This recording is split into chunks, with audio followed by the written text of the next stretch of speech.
I must admit, I love that new introduction. Good evening, family, SNMA family, LMSA family, T4D family, and all students out there who just need a little push forward and a little help when it comes to rank lists and preparing or not preparing, hopefully, for the SOAP. My name is Dr. Levinani. I'm an emergency medicine physician that works the Tour for Diversity. I'm based in Nashville, Tennessee. I'm happy to be here today. And I will allow my co-host and co-presenter to introduce themselves, and then we'll dive right in. That way we can get to the good stuff. Awesome. It's so good to see you. It's always a pleasure to see a fellow T4D mentor. My name's Minerva Romero Arenas. I'm an endocrine surgeon. I work here in Brooklyn at Brooklyn Methodist Hospital, and I'm on faculty at Weill Cornell Medicine. I'm a very proud alumni of LMSA, and I'm the current president of the Latino Surgical Society. We're really excited to talk to you guys tonight about these last few weeks before the big day and hopefully give you some final tips to help assuage any anxiety, give you some tips on preparing for plan A, B, C, and D. Thank you very much. And you are correct. We are here for you guys. So I know we started a little late. One big thing for T4D in general, we know a lot of things are virtual now, but we still love feedback. We love communicating. And most importantly, we want to make sure that we didn't waste your time. So if you have questions, put them in the chat. I believe the way this setup works, all YouTube and Facebook chats are supposed to pop up in front of us, at least comments. We will answer them. We will get to you. We will make sure they get answered. And if you watch this later and you're watching the recording, I'm sorry, should have been here live. But we'll go over our agenda. First and foremost, we need to make sure we're all talking about the same dates. Okay. We're going to create a mature match list, right? We want to make sure everyone understands what goes into it. And we want to make sure everyone understands how that list is going to help them and what the rankings mean, what the numbers of positions mean, so on and so forth. We're going to talk about how to prepare for match day. So we're going to go over who's likely to match, right? A lot of you may have anxiety. Am I going to match? Am I not going to match? We're going to go over the stats for that, what you should be doing on March 17th, who you should reach out to. And for those who may need to prepare for the SOAP or the stats aren't in your favor right now, we're going to discuss how to prepare before March 17th, which is now, what to do on March 17th, break down that entire process, and then what you should do after, recap, questions. We're going to go on from there. As you've heard, we have an academic surgeon with us. You have two leaders of organizations. We have connections and ties to residency programs in several places. So some of those people we tapped into to make this presentation. So most importantly, here are all the match dates and deadlines. First and foremost, everyone here should know that if you apply through ERAS, through all the various specialties, you will be ranking through the NRMP. And yes, if you're applying to the ever-growing OBGYN and you applied through Residency Cast, they still use NRMP for their rank list and matching. You just have separate application processes. So it's still going to be the same program to match. And we went through and kind of verified all of these same dates still apply. If you're doing ophthalmology, that's separate, that's SF, as well as plastics. So that's a little later dates, but all of those happen application-wise a lot earlier. And for all those who did the military match, congratulations, you've already matched. So same thing with ophtho. Plastics, you have a little bit there, but again, that's a way longer road. So February 3rd, a couple of weeks ago, NRMP rank list open. You can start ranking things going back and forth. You don't have to certify until March 5th. That's why we're doing this presentation today. So a little bit ahead of time in case you want to change up your rank list. March 17th, that email comes out. Congratulations, you have matched, or we are sorry you did not match. You are now eligible for the SOAP. And SOAP opens same day, like about an hour later. On the 18th, the very next day, NRMP applications are reviewed by programs and interviews start, but you are not going to be able to match, quote unquote, in the SOAP until the 20th. That's when SOAP offers begin. So there's actually a 2-day length there. And that's why it's important to start work ahead of time so you can use those 2 days to the maximum, but we'll get there. Same day it opens, same day it closes. 9 p.m. SOAP is closed. But March 21st, the dates you are all looking for is match day. Yay. And we are all going to get there, hopefully together along the same way. I will pass it on to Dr. Romero Arenas. Yeah, absolutely. So make sure that you've got those dates pinned down. To be completely transparent, you can just Google those dates and find them online. So make sure that you've got your match calendar marked out. In terms of the NRMP, we do want to go through in terms of how the match works. It might be a little bit of a review, but let's go ahead and open up that video. And while we're loading that video up, we want to let you know that the match is a computer algorithm. It's actually a Nobel Prize winning algorithm that was developed in economics. And it's really meant to favor the applicant. You want to try to avoid playing at gaming the system. You want to really just be transparent, sincere about where you want to go and rank those programs in order. The algorithm will favor your top choice, but it will only pair you at places that also rank you. Let's go ahead and click, or are you able to click on that video? Let's share the screen. I am going to post the link in the chat if I can get into it, and then people can follow it from there. Okay, perfect. So know that there is a video that's available through the NRMP website. And essentially it walks you through a hypothetical match for a group of graduating students who are looking for a residency program. And the longer time that you have to look at it and to really understand it, the better. Now we'll hit some major points. Everyone does have to certify the list. So you can go back and forth. You don't have to, you do not have to certify only on March 5th. You can certify before, but you can also change your mind, undo the certification, move your list around, and then recertify. The only thing is you must have a certified list by that deadline. The algorithm, like we said, it's a mathematical algorithm. Obviously, if you had more interviews, the better chance that you have at matching. But I would say really try to list as many programs as you would reasonably actually go to. Why do we say that? Because it is a legally binding contract. So if you do secure a spot through the match, you are committing to going there at least for the very first year. And so definitely do not rank a program that you would be unhappy at, that you would rather not train than end up at that program. But by the same token, consider that you should rank every program where you would reasonably be happy to train rather than end up in an unmatched position. That's a very big point. I tell everybody, if you would gladly go there to at least start your journey and you don't want to be in the soap, rank it, right? Obviously, if you, for some reason, interviewed at I Hate Lovinani residency program and you're sitting there making your match list and you're like, you know what? I don't think I'm gonna be happy there. I'm gonna leave it off. I don't care if I soap, that's fine. But we don't want to see any tears on soap day if you're not willing to rank that place. So be judicious. Absolutely. So let's go ahead and keep moving forward. And let's talk a little bit about. There we go. Yeah, let's talk about who matches in the US. Yes. So looking at this slide, all right, we're going to go over slides for USMD, DO, and IMG. So we got everybody, okay? This is data pulled from last year. And as I break it down, you're going to find things kind of interesting. And then I'm going to do kind of a global synopsis at the end. So in the first category, this is out of the 14,000 USMD seniors that matched compared to the 1,558 who did not match.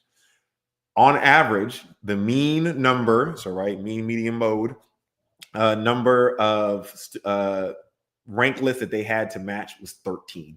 So if you're sitting at 13.2, rank list or interviews, you're looking very good. For those who did not match that were USMD seniors, they only had about 5.8, right? So if you're sitting basically at 6 or less interviews, 6 or less, you should be leaning forward, as we say in the gaming community right now, paying attention to the rest of what we have to go to. Distinct specialties, the average person only applied to one that matched, right? 1.2. Those who did not match applied to 1.6, meaning they were likely hedging their bets because they knew they only had 6 interviews. So they probably were applying to 1 or 2 specialties.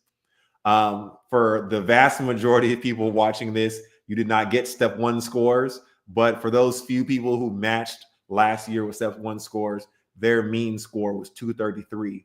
But just about everybody has a step 2. And if you're wondering, was my step 2 score enough to make me a shoo-in? For those who matched last year, step 2 CK score, the mean was 250. With the mean for those who did not match was 242. So there's probably a lot of people out there. I know me as a mentor, I would say, oh, 240 and you're fine. And you can see for the mean, a lot of people, didn't match. These are not guarantees, right? Someone out there with a 240 definitely matched. This is just the mean number. If I can chime in, remember that this is for all specialties combined. And so that may apply in some specialties and not others. Remember that those, the value that's placed on USMLE scores varies by specialty. And then also keep in mind that now the USMLEs went to pass-fail. And so these truly are no longer going to be applicable statistics. Agreed. And then everyone starts saying, well, what's next? What about research? You can see actually people who had a lot of research, the mean was higher for those who did not match. So research is not a golden goose to get in. It depends on what you did. Abstracts and publications, again, more had, the mean was higher for those who did not match at 11 versus 10. AOA, kind of like Minerva just said, the percentage of AOA members is only 17, right? But AOA is hard to get into. Not everyone is in AOA. So, I mean, on average, I think only 20 or 30% of students even make AOA to begin with.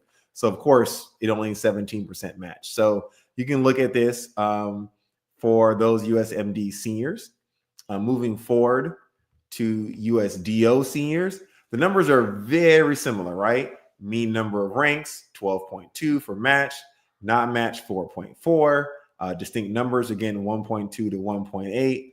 Comlex scores, right? So for those out there with a Comlex 1, again, with the note here for those who did have it at the time, 513, with a Comlex 2 of 544, with a step 1 score for those who doubled up at 225, and a step 2 CK score of 244.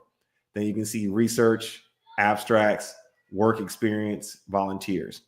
Kind of like it was just pointed out, I think the difference in these numbers really has to do with what people applied to. I feel like a lot of, USMD seniors may have been aiming for that plastics and neurosurgery and stuff like that. And I think not that DO students don't do those specialties, just the number is a lot lower, I think. And so I think that's why the mean was shifted here. And then you'll see the shift even happen more to back up this theory with our IMG students. So we have US IMG versus non-US IMG. And you can see number of contiguous programs much less, but I believe it's because those US IMG seniors were applying to the families and the peds and the primaries, primary medicine specialties, not needing to get on 10 OB or 10 plastic rotations before they were able to apply. So that's why the number looks similar to this.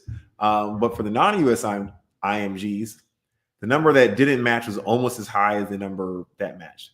But on average, or with the mean, 6 was the number for the non-US IMGs, with step scores being slightly lower again at 236 for those who matched and 245 for non-US IMGs. I think, again, pushing for that, if a program is going to take you, they want solid things. So they want to know that that step score is higher and easy to do. And just so everyone knows, we can take questions if it pops up. Dr. Romero Arenas, if you see it, please let me know. I don't see any at the moment, but we love to answer your questions in real time. I think that is it for there. We can always go back to those numbers if you want to, but for now, we'll keep trudging forward. I'll pass it to you whenever for what to do before March 17th.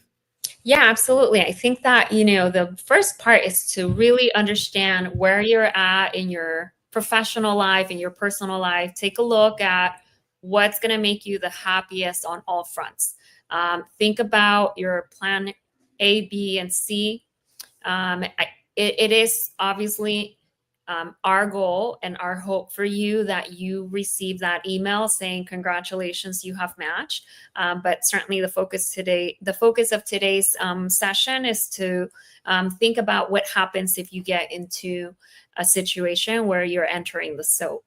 And so you do need to think about what would be your desired backup specialty. What are alternatives that you might consider, such as research opportunities? You also want to think strongly about who you will ask for updated letters. And this is really key. You got to have some honest, very candid, very difficult conversations with your mentors. But you're approaching the time in the academic year where everybody was rooting for you, and now things are kind of settling out and people are able to sort of get a sense of how at risk are you of potentially being in the SOAP when it comes to the Ides of March. uh, think about who's going to be your team. This is really important. Who's going to be there to just hold your hand, give you the tissues? Who's going to be able to just offer it some comfort food, bring you, your hot coffee? Who is going to be the person who's going to help you look for your list and where positions are opening up? And certainly, how can you check your information and anything that you can update in your application? Remember, you applied for this in the summer. A lot, I'm sure, has happened since then. And so thinking about what are the things that you might consider adding to an application if it comes down to having to do so that week of March.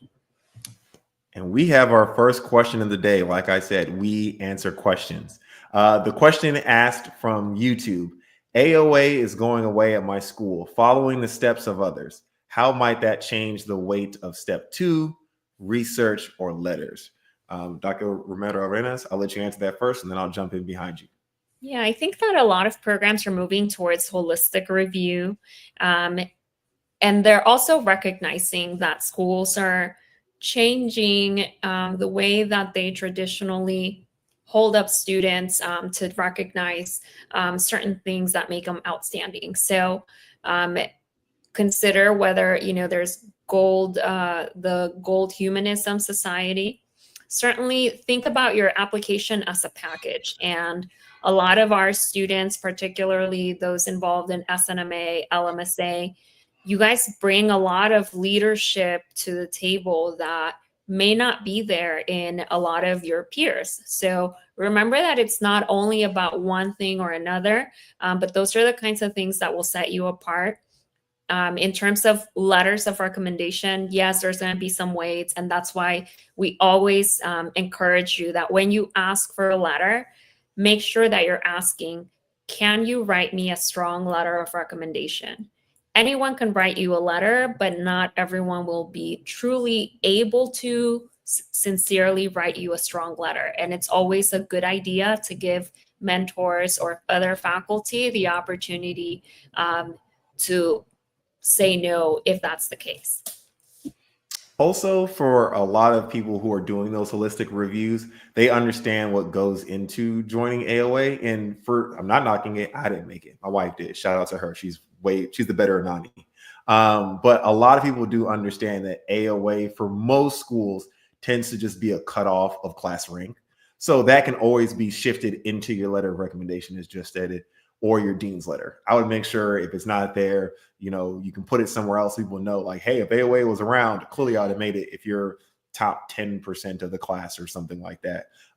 So I think it's just going to shift the weight on the holistic side, not a lot on the step scores or research, because those are pretty stagnant, but they may be looking for those nuggets when they do get to your letters of recommendations and other things. Yeah, and I think a lot of programs are actually, because step 1 went pass fail, a lot of programs did shift attention to step 2, Previously, step 2 was something that if you had it, it was a bonus. Then it became something that was really kind of highly recommended in very competitive specialties. Now it's really starting to take the turn for you must have it and you must get a good score, because step 1 is pass fail. I will say, this also raises stakes for step 1, because you are essentially expected to pass it. And I think that not passing on your first try can definitely be something that you want to take that seriously, and you want to have backup plans if you happen to fall um, into that category. Let's keep going so we can take more questions. Mhm. So going on to our next slide. So for those entering the match, we say take a holistic review and everything along those lines. Also, again, like I told you, we have strong connections to residency programs. I'm told that if you don't know your class rank, or if you don't know where you are, a lot of the information can be put in your MSPE. So make sure you know what information is actually included from your school. So if rank isn't in there, or your school doesn't do rank anymore, you got to figure out how to highlight that. All right. So a lot of people were talking about the holistic review. You need to know what you applied to and what's the likelihood of, if I don't have a strong application, I hear a lot, or we hear a lot, I'm just going to soap into that specialty, right? So this is from 2023 to 2024. Emergency medicine had available positions, 132 in 2024.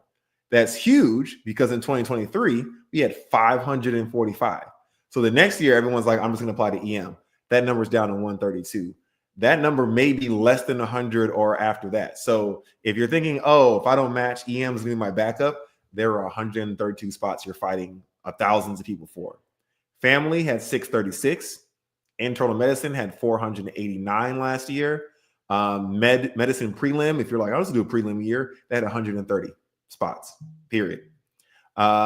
This is a big one, because this is the new hotness, and I'm going to highlight some. I'm going to come back to this as well. OB had 6 positions last year in the SOAP.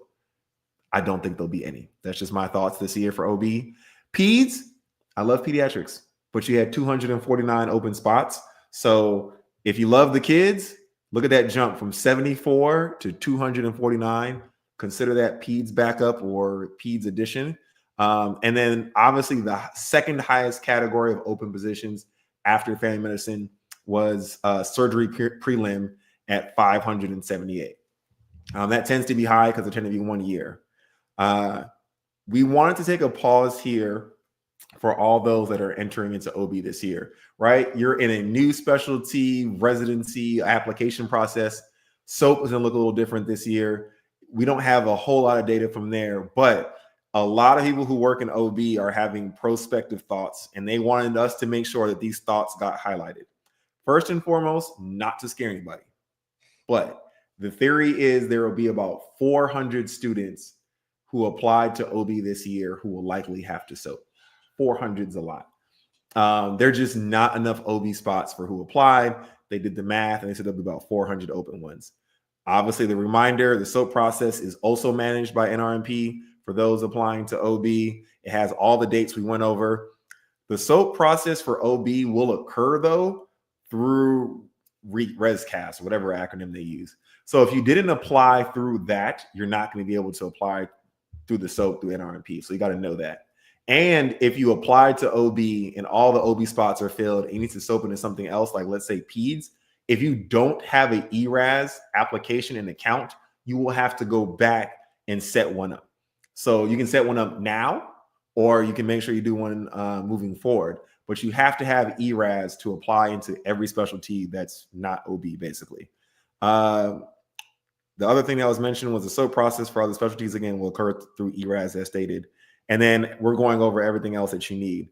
But if you're SOAPing into OBGYN, if there are positions open, you will need original letters. If you're SOAPing for a prelim or for someone else, you can start asking now, start writing in personal statements and get those ready. I wanted to make sure my OB colleagues that sent that email to me, we got them all answered. And then the next question that came up, would you advise DO students to take step 1?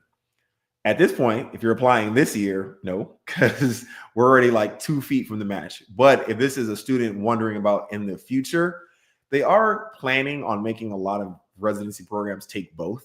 So a lot still will take COMLEX or still take USMLE. Some are hard-headed, I like to say, and just want to compare apples to apples. So they want to compare USMLE scores to non-USMLE scores. For now, I would say look at the specialty that you want and the program that you want to go to and just follow their lead.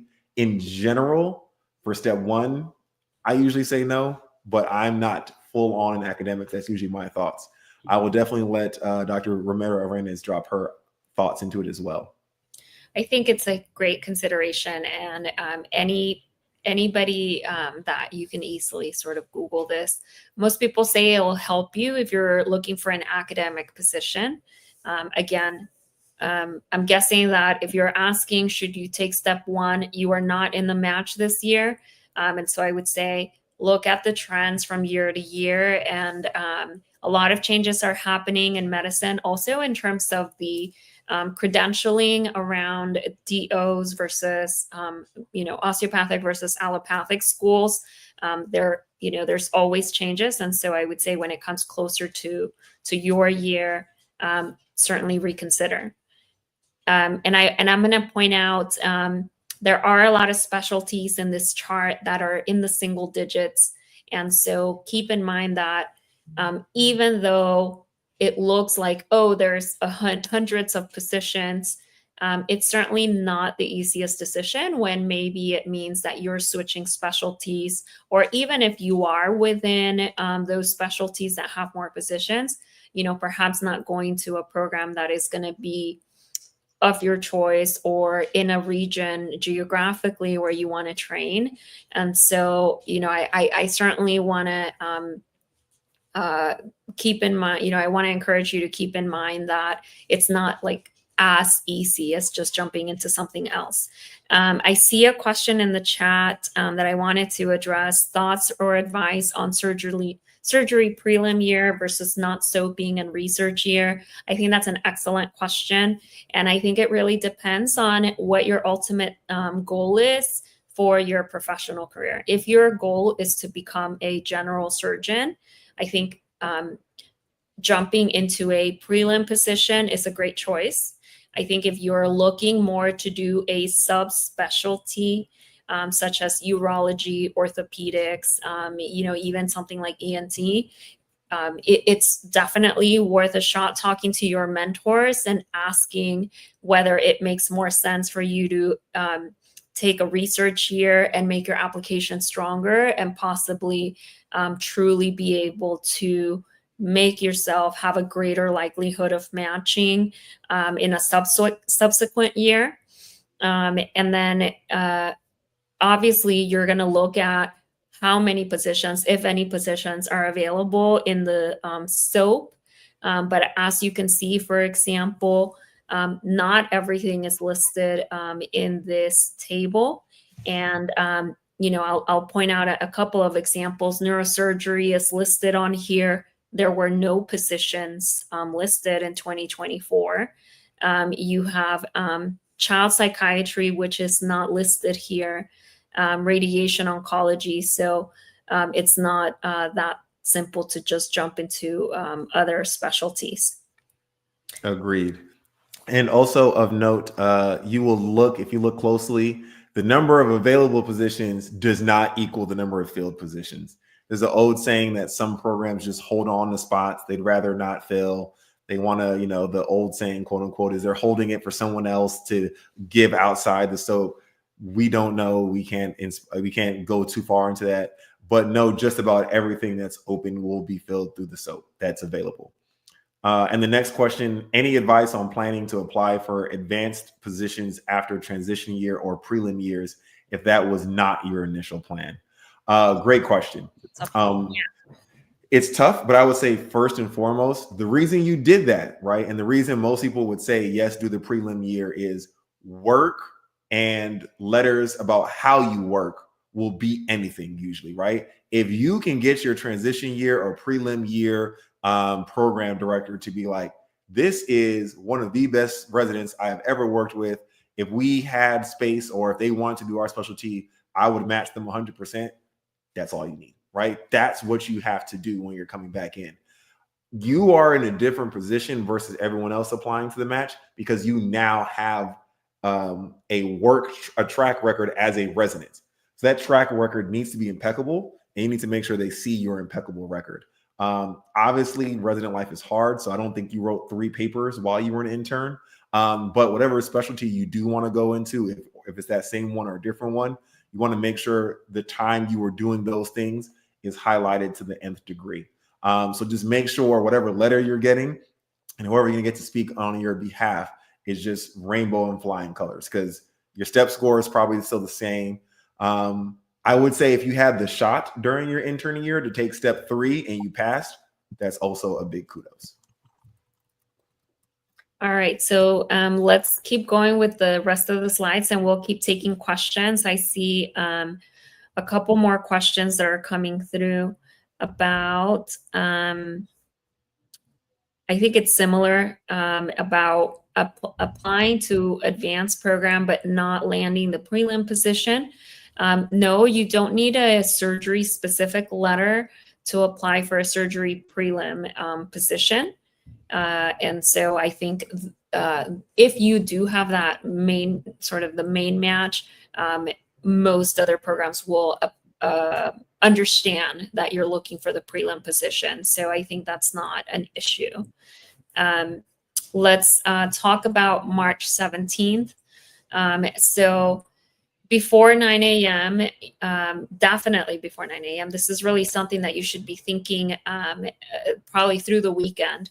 Am I able to not be on a clinical rotation at that time, right? You know, certainly for those of us in surgery, this is probably not the time you want to be scrubbed into a 16-hour Whipple procedure. So if you can not be at clinical work, that would be great. Then also think about the details. Is this an email that you want to open with your family, your friends? Is this something that you really want to do in person? How are you going to feel if you are disappointed by the news and your family and friends see that? Keep in mind, you know, how at risk are you? Make sure you have tissue, whether they're happy tears or tears of needing to do some more work. Just make sure that all of it is available and that you have good hydration around you. Now, this is really important. Most of the time, and actually, you are not going to be talking to anyone from these programs. You are not going to interview that day. So you are not required to be on, so to speak, like in interview mode. But you certainly want to make sure that you have a plan for how to deal with the first day, and then give yourself some time to really process what's happening and grieve if you need to. Give yourself a good, a support meal, a comfort food, a whatever, and then be ready to get back at it the next day. Do you want to be on social media? You know, is this going to be something that's going to trigger you? Are you going to be feeling overwhelmed by seeing everyone else? Are you going to feel pressure to also post and share your story? Now, we don't want to shame you. We're here obviously to support you and to help, but certainly something that if you choose to share your story, if you end up in the match, in the soap, it's not something that has to go live right away. So just think about all of these things. Let's talk about who you're going to call, who's going to be your go-to, no matter what people, your family, your best friends, your partner, and any key mentors. That's huge. And on the social media tip, I really want to point out there, the trend, I want to say, started in 2019, maybe 2018. When people don't match, you can go to Med Twitter and they have their profile picture. My name is blah, blah, blah. I go here. I did not match. I intended for this. Some of them are so forward. They will put their AAMC ERAS number in the tweet and be like, pass it to anyone you want. You'll go to Facebook groups. You'll see, I didn't match. I need your help. kind of like has already been said, you make that decision. I don't think there's a wrong or right way. It's a personal way. So if you want to do it, do it. If you don't want to do it, don't do it. We just think you should make that decision ahead of time. So when the day comes, you can start crafting your post. We don't want you to decide to start posting on social media. We know how social media works. If you're posting 3 days later, I didn't match, and the people who posted first, they're going to get all the, tiers and the likes and everything else like that. So you want to capitalize on that. And as we go to the next slide, to the question for second degree students like myself, how can I leverage my previous work experience when applying for residency? In your personal statement, right? Everyone doesn't know what job will lead to you being a good resident, right? I feel like if you were a barista at Starbucks, you're going to be an excellent resident. You know how to handle stress. You can move quickly. You can work with other people. But other people may be like, so you were a barista at Starbucks. Who cares? So just make sure in your personal statement and in all other letters from other people, they kind of acknowledge how that helped you and how it moved you along, and then discuss it again during your interview. Yeah, it's all in how you tell your story. And we have great webinars. If you go to T4D, we have great webinars on how to craft your story. So let's get back to that March 17th. Those emails will go out. Congratulations, you have matched, but you don't know where yet, and you won't know that until match day, or you will get the email where regret to inform you. You're going to have some time, and then the schools will also receive that list that lets them know how many of their students matched and did not match. They will get that about half hour after you. Half hour before, and then the notifications come out at 10. Everyone has access to the list at the same time, and that's when you really activate your team, where you really want to let your team know that, hey, we said we're going to meet in that, study room that we reserved in the library, or hey, we said we're going to meet at professor's office, or maybe, you have your team ready to come and meet at your house or your best friend's house. Activate your team. Make sure that you do have at least someone in your school administration available. Now, keep in mind, most schools are now deploying teams for students who end up in the SOAP. A lot of times they're recruiting faculty like me to be able to help and counsel students by discipline. And so don't look to your school as anything other than a resource. They really want your success, and they generally can make a lot of resources available to you. Keep in mind that by 11 a.m. Eastern Standard Time, the MyEris application will open up again, and that's when you are able to start making modifications into it. So by 2 o'clock, you do want to get through your scouring the list for positions. You want to think about your next move, get all of your letters uploaded, updated, and everything done by 4 p.m. Eastern. So it will feel like a whirlwind. It's a very quick day. A couple of things to really highlight. Yes, your school knows if you match or did not match. Do not assume they will reach out to you. If you don't reach out to them, the school's going to think, oh, they got it. There's a lot of students coming to them. They're juggling a lot of things. If you need help, please reach out. And if you're in the SOAP, you need help. The reason we have an asterisk next to scour the list, technically, you are not supposed to share the SOAP list per ERAS. I believe that means emailing it and posting it. But, if you have it open and you have someone sitting next to you, I think they can look. But, I don't want to break any rules or anything like that. So to protect everyone and liability, there's an asterisk right there.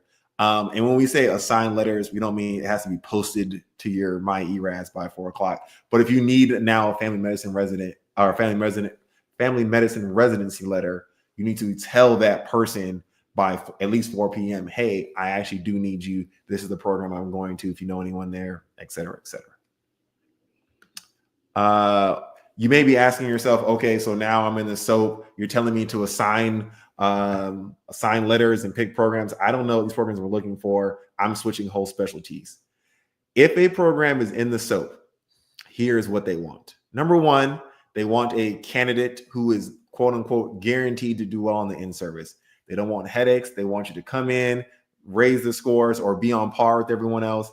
They don't want to have to do remediation. No one likes doing extra work. And for program directors, remediation and everything along those lines is considered extra work. They want someone, quote unquote, guaranteed to do well on the boards. Once you are in the boards, they don't want you to fail, and then their program has now a low pass rate, right? That's not what programs want. Pass rates on the boards are like Google stars. Everyone wants 5, so you got to be great. They want someone to cause no waves, right? When you come in, regardless of your political affiliation or what you believe, they don't want you coming in and stirring the pot and having nursing staff ready to quit, or your other half of residency ready to quit, or attending thinking you're just overly annoying. They want someone to come in and just be chill.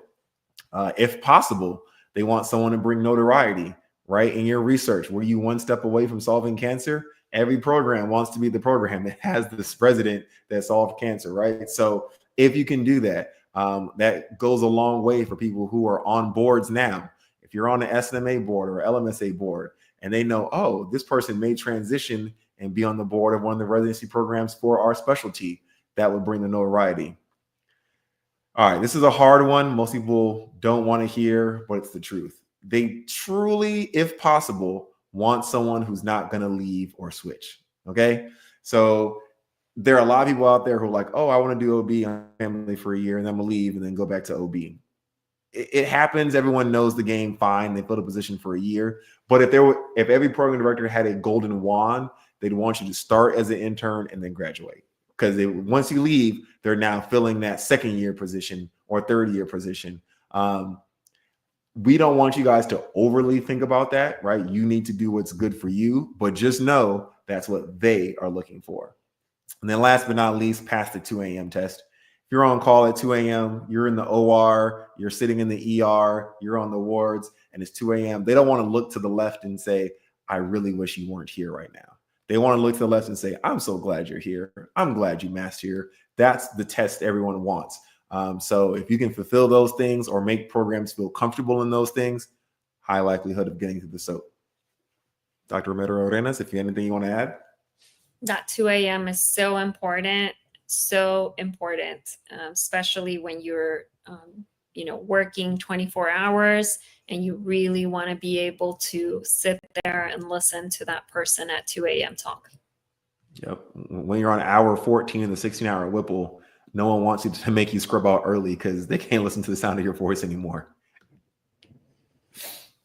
So what happens on the rest of the week? By 8 a.m., by 7:59 a.m. specifically, you can assign the applications to specific programs. And then programs can start reviewing applications and start reaching out or scheduling interviews.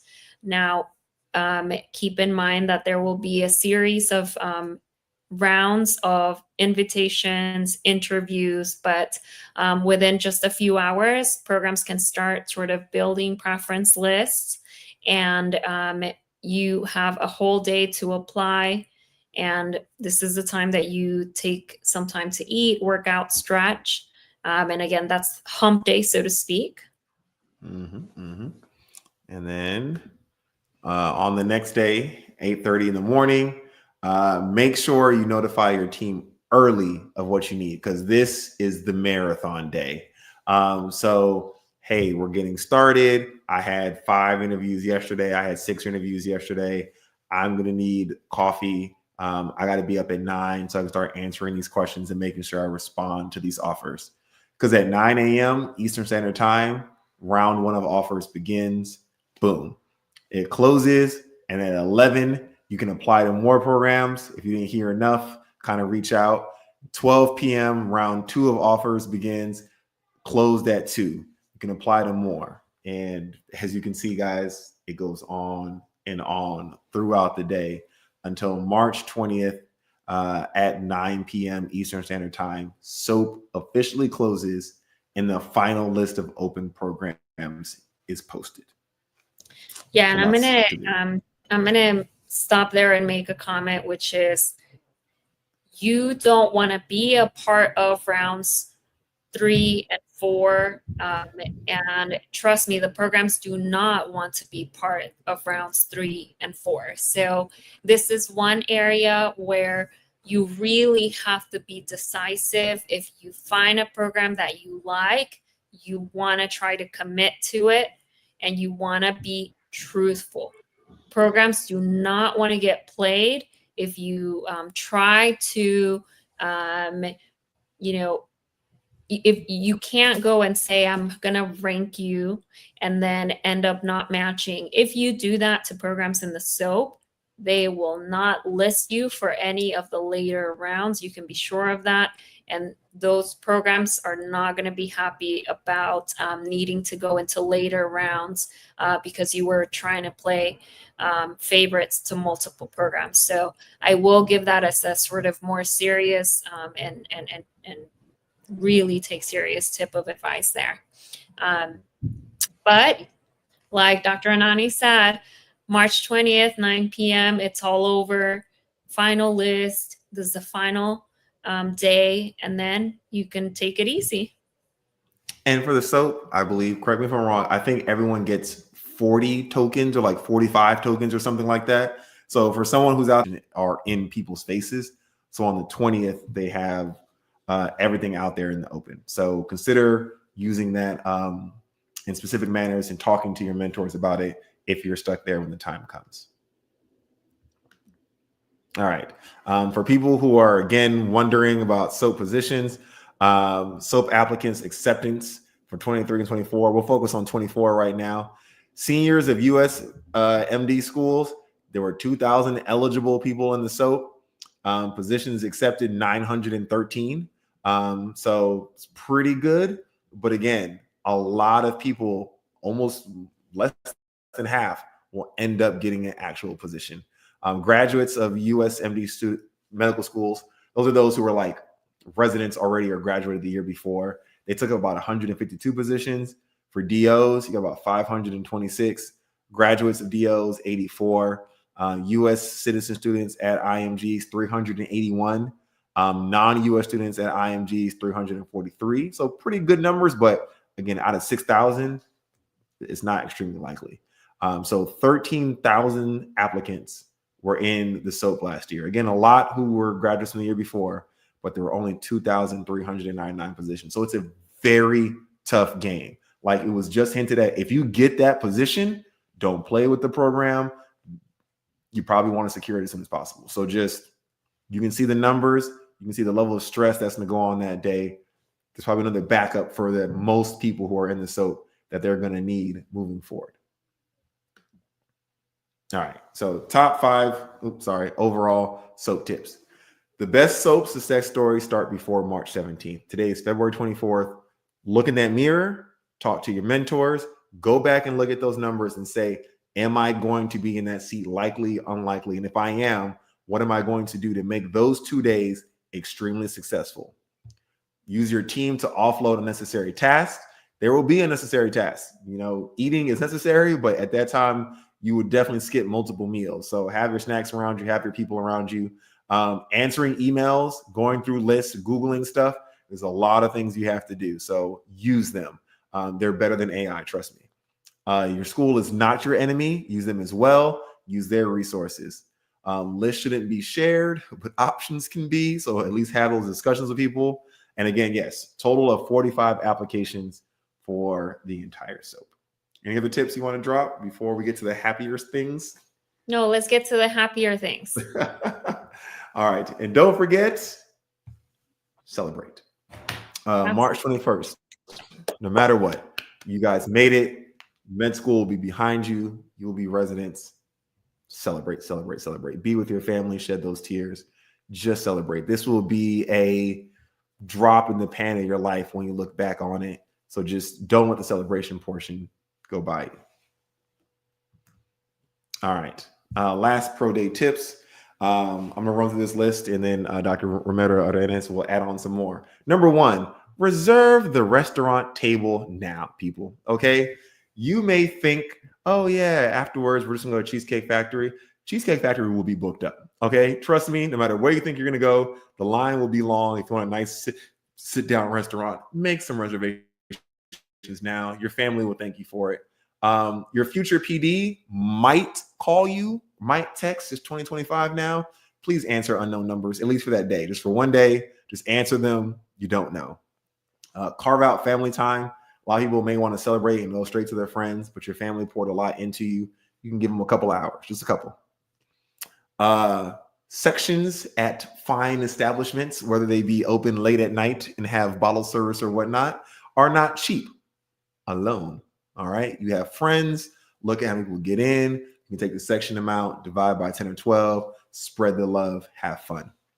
At least for SNMA forward students, AMAC is about 4 weeks after match day. So again, don't go to too many sections or do too much. You got to save your funds for AMAC, and you get to celebrate again there. Yes, you do have to go back to clinicals at some point. So again, like we said at the beginning of this, set those expectations with your program directors, with your mentors in your school. And don't, this is my opinion, you can change the date if you want. Don't do anything fun or residency forward until March 21st. Have fun. Residency is about to own you for the next 3 to 4 days. You can let that form they want you to fill out sit on the backside a little bit.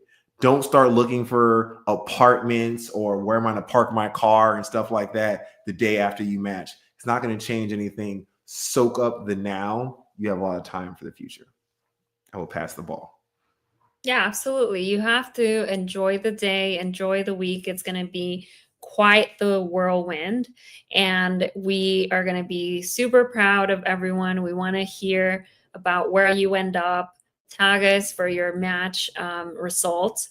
And I will echo strongly, don't do anything for residency through the weekend, but definitely once that next week comes around, do start looking for emails from your program. You will be inundated with administrative paperwork, applications for your medical license, for your credentialing to let the new hospital know that you're a full doctor and that you will be practicing medicine at that facility in the next few months. And so be timely about that. Put your best foot forward. The last thing you want is to have a hiccup in being able to start residency because you didn't get some paperwork in on time. And so take the time to celebrate, take the time to acknowledge how far you've come, but then get back to it and échenle ganas. Yes, under the radar. So questions, please place them in the chat. Please, I just need to echo, please start off residency on a good point. The last thing you want to do is be the resident who didn't do their fingerprinting or doesn't have their DEA license, so they can't prescribe narcotics. And then the attending has to follow behind you on every discharge summary. Super annoying. Get your paperwork done. Here's all of our contacts information here. Yes, tag us, add us, hit us up. We want to answer your questions. We want to help you. Every year after this talk, a lot of people kind of pop in and say, okay, I missed your talk. Can you help me soap now? And the answer you'll get a lot of times is go watch the video. But, you know, we definitely, if you want to ask very specific questions, we can try our best. Thank you guys in the chat for responding and interacting with us. We'll hang out for about 30 more seconds. And while we do that, I always tell my story of match day. I couples matched. EM, my wife did peds, so we found out the same day. It was a great, glorious day. My rank list was on the lower end. I think it was 7 total, 7 or 8. Yeah, I had to double apply peds and EM, but I did match EM, so that's what I really, truly wanted to do. And I am still here, and it was a great day. And let's just say I'm glad pictures exist, or I will not remember very much of it. On that note, we can close out. Amazing. We wish you guys the best, and we can't wait to see where you end up. And buenas noches. Good night, everyone. Thank you.